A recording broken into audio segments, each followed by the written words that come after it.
Bonjour Monsieur Legrand, vous sortez votre ouvrage Le crédit à la consommation, un levier pour la reprise aux éditions Arnaud Franel.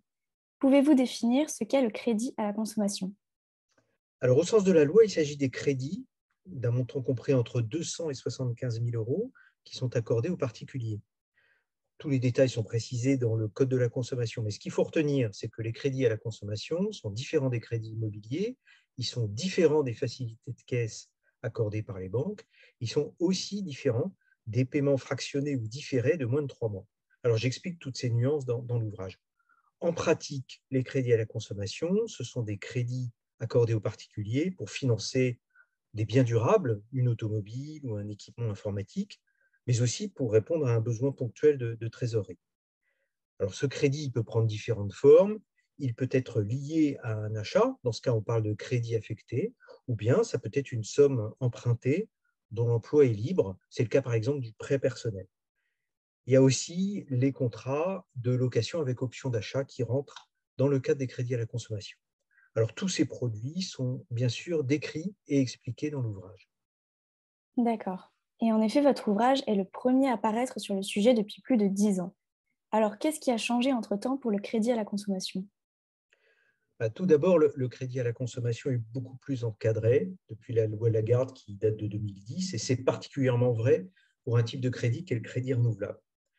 Ensuite, les offres se sont démultipliées et la location avec option d'achat s'est beaucoup développée pour le financement automobile. Enfin, comme dans tous les secteurs, le digital a pris sa place. C'est la souscription en ligne, c'est l'usage de l'intelligence artificielle. Et toutes ces technologies ont conduit les acteurs qui existent déjà sur le marché à se transformer, mais aussi elles ont favorisé l'émergence de nouveaux acteurs que je décris dans le livre. C'est clair, aujourd'hui, il y a une nouvelle forme de compétition. D'accord. Et en quoi le crédit à la consommation est-il un levier pour la reprise? Alors, la reprise qui s'amorce s'appuie en partie sur la consommation des ménages. Et le crédit à la consommation est un support pour la consommation. Donc, comme je l'explique dans le livre, l'essor du crédit à la consommation, sous sa forme moderne, s'est fait aux États-Unis avec le développement de la consommation en masse. Aujourd'hui, bon, on est bien évidemment dans un contexte différent, mais le lien entre la confiance des Français dans leur avenir, la consommation et le crédit à la consommation, ce lien reste très fort. N'oublions pas qu'aujourd'hui, il y a plus d'un quart des ménages français qui détiennent au moins un crédit à la consommation en cours de remboursement. Alors, la particularité de la crise que nous vivons depuis le début de la pandémie, c'est qu'elle conduit les Français à épargner beaucoup plus que d'habitude.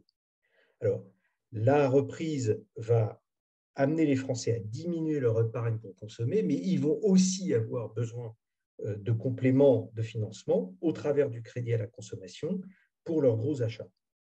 Et puis, j'ajoute que les taux d'intérêt restent bas et donc très attractifs.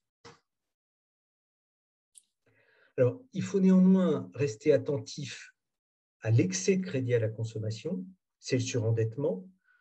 Là, ce qu'on peut dire, et c'est décrit dans le livre, que les choses se sont considérablement améliorées ces 10 dernières années, et je pense que l'usage du crédit à la consommation devient de plus en plus responsable. À qui conseillez-vous la lecture de votre ouvrage? Est-il accessible à tous?